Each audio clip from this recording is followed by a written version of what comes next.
Hello, this is Jer, playing a new game of Oxygen Not Included. We're going to the Spaced Out DLC, and we're going to go to the Radioactive Ocean Asteroid, the last one. Chances of survival here, they say, are slim. I'm going to put in this asteroid. So this one is metal rich and metallic caves. Metal rich being my favorite trait. Let's start the game. This is the dupes I'm going to be starting with. We have Beaker, that's going to unlock a lot of the research for us. Hammer, general purpose dupe, that's going to help set up the base. And Sprocket, that's going to specialize in Manatronics engineering. Name of the colony is Rad Moon. Let's embark. Before the first shovel is put into the ground, so to speak, let's have a look. Lots of plants, various pips around. Looking at temperature, comfortable around here, warm around the top and sides, and cool around the bottom. Let's just look at some of the geysers that we're going to have access to on this asteroid. We've got the cool slush geyser, cold carbon, and hot salt water, and cool salt slush. Awesome.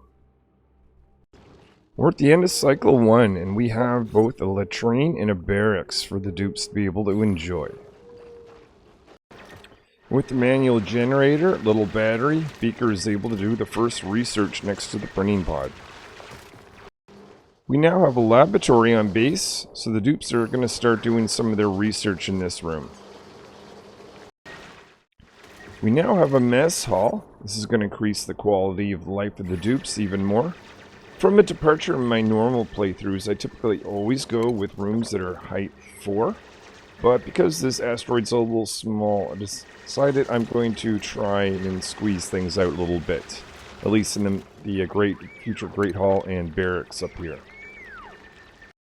This is my first new dupe. I'm printing the printing pod. This is Crop, interested in farming and supply. Sending Crop in the teleporter to go over to the other asteroid. We can discover what is over there, waiting for us.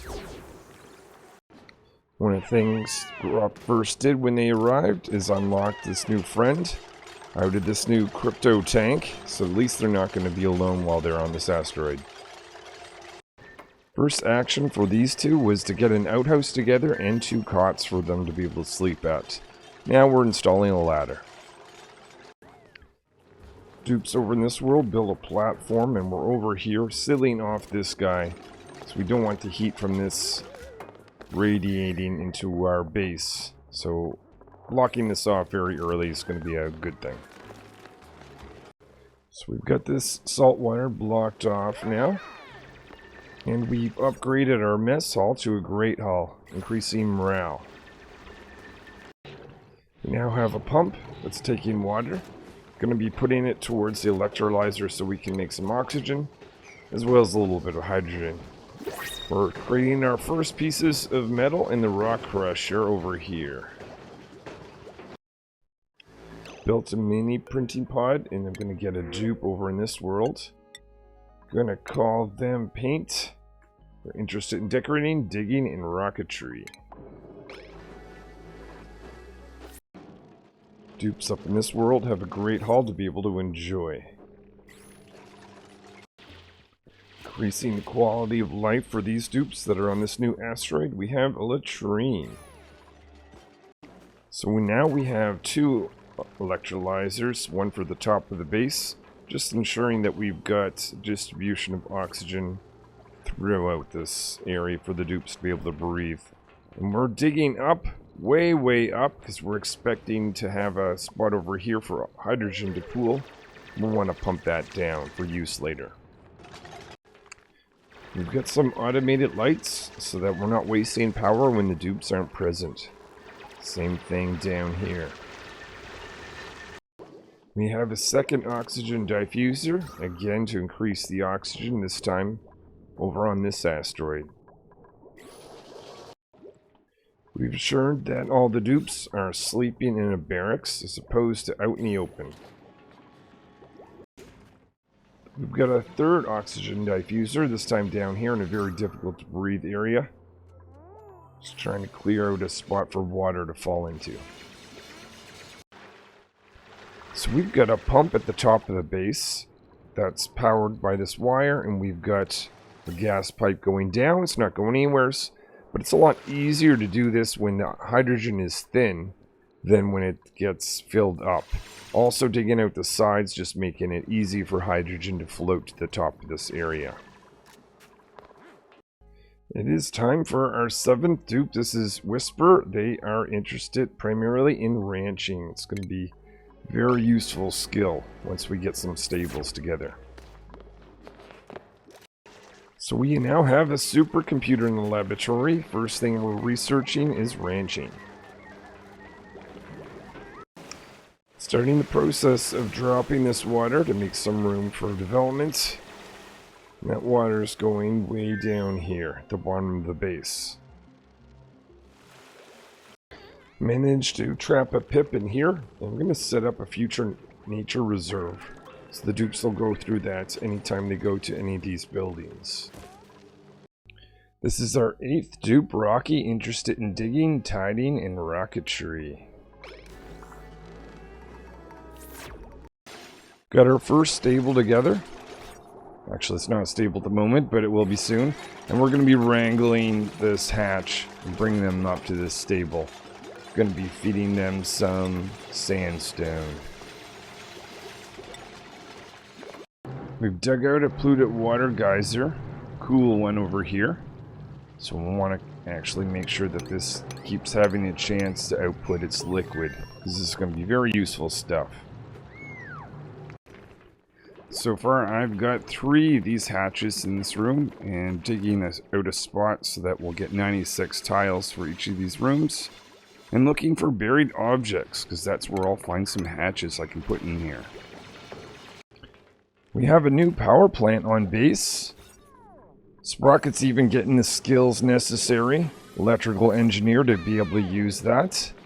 We're going to use the power control station to make some microchips. That's going to give them the ability to give a tune-up to the manual generator or any other power producing buildings in here, increasing the power production by 50%, which is really nice since I'm going for the super sustainable achievement in this game.